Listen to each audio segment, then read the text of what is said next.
It's time to gear up and be heroes once again.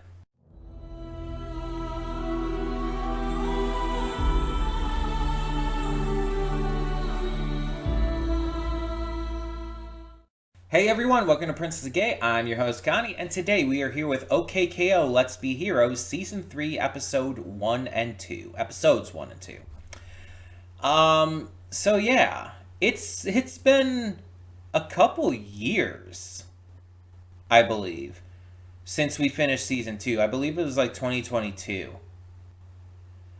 And maybe even 2021. It's been a couple years, and I did not mean for it to take this long. I never do. But we're finally going to get back to OKKO for the third and final season. Granted, I don't know if we're going to end up reacting to all of this in one go. We might end up taking a break at some point in it. Depends on how things go, but that break definitely will not be as long. I'm definitely curious to see how this closes out. Because there's a couple things I know here and there. I've just heard mentioned and whatnot. A couple things that are, like, obvious anyway. It's like, yeah, there's one or two things in this. I'm not going to say what they are for reasons. For spoiler reasons and all. But there's one or two things that is, like, super fucking obvious that technically hasn't been revealed yet. But I feel is, like, so blatantly obvious, it's not funny. And it's stuff I'd been, like, kind of thinking about since, I think, Season 1. And I'm just hoping that once we get to that stuff, the reveals are good. But yeah, I'm very, very excited to see more adventures with KO, Enid, and Rad, and all the others at the Bodega. To see these relationships continue to build, and just see how much shenanigans they can get into. It's bound to be a lot of fun, but there's bound to also be a lot of weirdness and zaniness and craziness and a lot of things that confuse the shit out of me, probably. Which is pretty fun. I think this will be a good lighthearted series, too, with the episodes being half-length and everything. It'll be a nicer, lighthearted series compared to some of the others I've reacted to lately that have been, either darker or more serious and intense or more dramatic.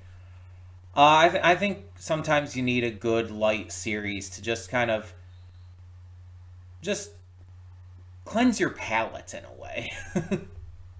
You know what I mean? So, I think we should just get into this and see what these first couple episodes have in store for us. Looking forward to more Shannon, that's for sure. But let's see what we got in store. Cutting in here real quick to remind you of all the awesome content we have on the channel. Between Monday and Friday, we have a plethora of awesome series reactions, with 2 on Wednesday. We also have movie reactions every Saturday and Sunday. I do pre-record them during the week, but upload them on the weekend. We also have gaming content every day of the week over on the Princess of Gaming channel. We have Horizon Forbidden West every other day, Baldur's Gate 3 every day. Every Wednesday and Sunday, we have Beyond Two Souls, and we have Poppy Playtime on Saturdays. Don't forget to click the link in the description below to get to today's video. I redirect everything due to copyright. And don't forget to subscribe to the channel and like this video for more awesome content like this in the future. Thank you so much for tuning in. Let's get to today's reaction. And we are back, and we'll begin with spoilers in 3, 2, 1, now. So with the length of these are like aired together and everything, right? So that makes sense because the second episode here felt more like it should have been the first episode. The only thing that made the first episode feel like the first episode was reintroducing the characters via the name screens and everything, showing their names, their interests, what they're good at, and everything. KO's peanut allergy. That's the only thing that made it feel like a first episode. Otherwise, it just felt like any other random episode. The second one, though, felt more like a first episode of a season. Not only just bringing them back into things, but the idea of like trying to figure out like a team name, and the three of them kind of having different uh, vibes on costumes and stuff. It's like it really brings you back into the series in a strong way, because it reintroduces the characters. It reintroduces how they're very different in their ideas, their thoughts, their interests, but also still very much the same in a lot of ways. And it shows how close they are, how good of a team they are, etc., etc. Um, the first episode like reiterated a lot of points too, but it felt less like a premiere, just generally in terms of the tone and style. Because the first episode, again, aside from the name screens, it like reiterated like that Enid has these mind powers, ninja powers, etc. Rad has the alien powers and everything. KO has his fists and everything. And the struggle though of KO like trying to fit in and trying to figure like, oh, what am I actually good at? What are my skills? It's like I feel like that's just not as compelling of a start as it is to have the trio work off of each other in the way that they did in the second episode. Plus, again, the idea of them trying to figure out a hero name now that they're more actively working as a more legitimate professional hero team. It's I just feel like it's a much better start. But like I said, with these being half length, they're aired together and everything in the same time slot. So it kind of fixes that problem. If we're being honest here, it kind of fixes that problem by having these air together. And honestly, the only thing that would keep the second episode from being the first is the fact that the dragon from the first is briefly shown in the second. But that could be taken out because honestly, that wasn't really necessary to be there. But yeah, it's like they could have switched these around and it would have been fine. But the fact that they're together, it makes it okay. It all works. Um, so the first of these two was called We Are Heroes. And this one was about basically them, working as a professional team now and kind of their first mission. Well, at least the first one that we see. We see them protecting this village that is home to a Viking and a fox who I think are supposed to be married. I'm not entirely sure. Um, it's weird because they give off married couple vibes, but at the exact same time also remind me of Banjo Kazooie. I am not fucking kidding you here. They remind me so drastically of Banjo Kazooie, and now I'm starting to wonder: are Banjo and Kazooie a couple? And I'm questioning my entire childhood now. I'm like thinking about it, like, are they supposed to be a couple? Oh my god, are Banjo and Kazooie fucking? Oh my god, there's probably fan art of it. I am going down a rabbit hole I did not expect when I started these afterthoughts. Um, but um, where was I? Oh yeah, they're protecting the village from a dragon that seems to be troubling it and everything, and they manage to save the day and drive the dragon off.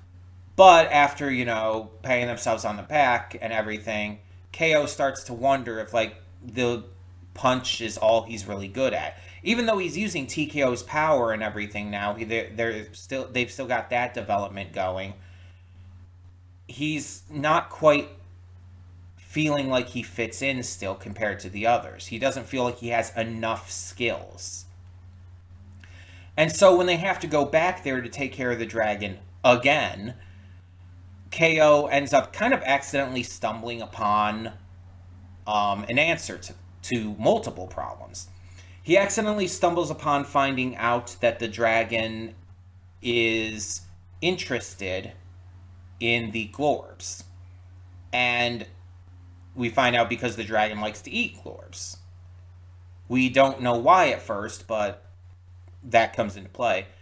And so KO after this shows, empathy, kindness, generosity, and everything, and helps solve the problem, eventually realizing, oh, these glorbs kept appearing in the Viking and the Fox's house.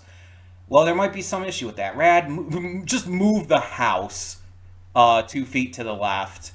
And it's like, oh, there's this crack in the ground with glorbs coming up. The dragon eats the glorbs. It's revealed to be a rainbow dragon because happy Pride Month, I guess, even though it's, October.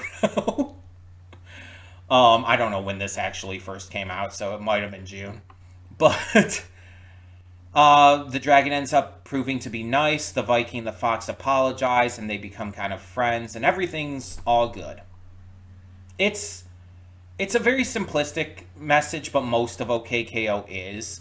It's basically like telling the kids who would watch this and everything, don't judge a book by its cover, that things may be more nuanced and more like complicated than you think. It may not be what it seems like on the surface. And it's a very simple plot, very, very basic, not much to it. Then we have the second episode, which is KO and Rad and Enid. I think that's the order. But it's basically just their names. And the entire episode is, again, after they complete another mission as a team, Dynamite Jenkins comes in, the absolute smoke show that she is. Like, seriously, like, there's a lot of attractive characters in this series. I mean, Carol, obviously, as an example, and even Gar to a point. But Dynamite Jenkins is just like, she a baddie. Like, absolutely. She comes in and interviews them. It's like, what's your hero name, by the way? And they're like, I don't fucking know. But Chaos like, oh, you'll find out our hero name tomorrow. And so they have to find out a hero name. And they decide, okay, costumes might be a good way to go. Let's figure out costumes where we can figure out a name based on that. But we know these three have different views on what's cool and stuff. KO being into capes makes perfect sense. The idea of something as simple as a cape just because it kind of looks cool is absolutely a KO idea. Rad being into like this sleek battle armor, this sleek kind of futuristic battle armor, absolutely rad. He's into like the very fancy, cool, high-tech armor stuff. Like that's absolutely his thing.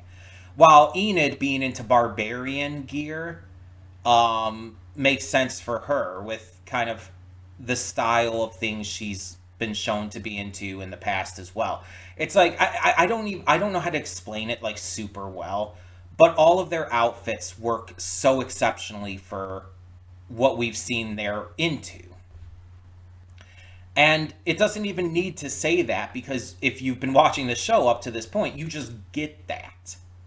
You just understand that barbarian outfit, abso-fucking-lutely Enid. It's like, you'd know that even if you didn't see it on her.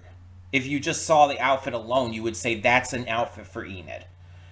The high-tech armor, absolutely rad. Cape, it's simple, but kind of cool, definitely KO. It's so perfectly fitting.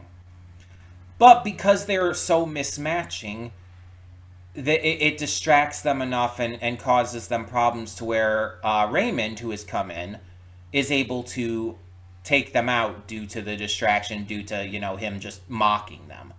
Because it's Raymond. Also, I love how afterwards he just goes after Magic Skeleton and he's just, hey, you, did that gem come from a board game? And it's like, my dude. It's like, I would ask if he just gets some kind of weird hard-on from going off and judging people, but he literally basically said he does.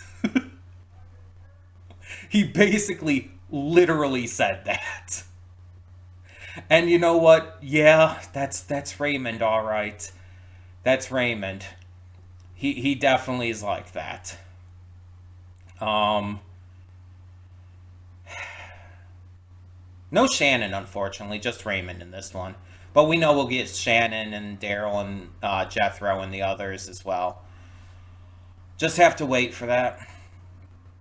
But yeah, so they have to. They all kind of come to realize their individual outfits aren't that great.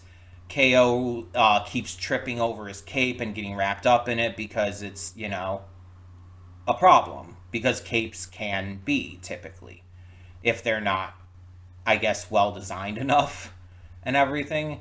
This is why Edna Mode says no capes, basically. Rad realizes he just doesn't fucking know how to use his super high tech armor with like the jetpack and all, and it causes him problems with maneuverability. And Enid's just fucking itchy because the barbarian clothes are made out of like fur and stuff. She's just super fucking itchy, and like as she's scratching, the hair like follicles go up and get into her eyes. Which, by the way, been there, fucking hate it. But I also fucking hate her scratching at her open eyes. It's like I that is cringe. That is cringe worthy. Oh my god. Because it's like I've talked about this before, but eye stuff freaks me out. And obviously, this is not played like up in a horror like way. Like eye horror is like freaky as fuck to me. It's not played up in that way, but her having her eyes wide open and scratching at them freaked me out a little bit. It's not as bad as some things I've seen in various films and stuff, but it's just like it gave me some massive willies there. Ugh. It's like, just don't do that, please. It's like, that's kind of worse than just having the hairs in there. Ugh. Hate it. Hate it so goddamn much. But they eventually come to terms with realizing that their outfits aren't going to work and they go back to their normal ones and just decide, you know what, we don't need any kind of special team name. We're just going to go with our names. That's just who we are. We identify as us. That's all we need to be. We also had Carol and Gar shown to be in the episode briefly, and I just want to touch on this because it's like these two are like romantically sitting at the table with the sandwich together, which, by the way, good callback to the sandwich. But they're sitting at the table together, just staring into each other's eyes. And when KO comes through the door, Carol's like, "KO, I didn't expect you to be home this early," and was very nervous. It's like, oh, they were gonna fuck. They were absolutely gonna go to Bone Town. Like, that is not even subtle. And I mean, mind you, good for them. I am super happy for them. I am so glad that they've like come back together and are able to be a couple and everything here. I am so happy for them in this regard. But by God, that was not subtle. Kids will not understand it. Kids watching this will not get that at all. They might understand like, oh, these two are in love. They might get that much, but they will not understand the not subtle. Um, oh God, what's the word? I hate it when that happens. When I'm trying to say something and then the word escapes my mind. Implication. That's it. The not subtle implication there. Kids won't understand that, but adults watching, it's like just instantly snapped into my head. Instantly understood what was going on there. And it's like, oh. And it's, again, good for them, though. I'm genuinely very happy. It's super wholesome and cute. And it's like, they're adults. They're allowed to fuck. But also, I like how that plan was clearly, like, kind of thrown out the window with KO coming home. Though she did go back to Gar, and she's, like, still, like, with him and stuff. It's like, she's not telling him to leave or anything, but, starts actually eating the sandwich, which they were not doing before. The sandwich was there, but they were not focused on the sandwich. They were very much focused on each other. So yeah, good start though. I did like both of these episodes. Again, pretty basic, but a good way to start the season. It doesn't need to be anything spectacular. It doesn't need to be anything like super exciting or hype. The start of a season should like ease you into it in a way that really gets you reintroduced and reinvested in everything. And I think this did it in a really, really good way. So yeah, excited to be back. Excited to see more of this awesome, funny series. Now I have one thing I want to ask though, and obviously don't tell me any spoilers specifically in regards to it, but this series was canceled, right? It has 3 seasons, but I believe it was canceled like maybe in the middle of season 3, and I know this has a proper finale. I do know that it does have a proper finale, but I want clarification here. It was canceled, right? I'm kind of wondering because I'm kind of wondering if some things might end up being left open. Do not tell me about that though. Don't spoil me on if certain things are left open ended or not, or if they do manage to answer everything they need to. But I just do want clarification. Do let me know, was this actually canceled or not? Let me know down in the comments and let me know your thoughts on these first 2 episodes. And thank you so much for tuning in. For now, I'm Connie and I'm signing off. See y'all next time.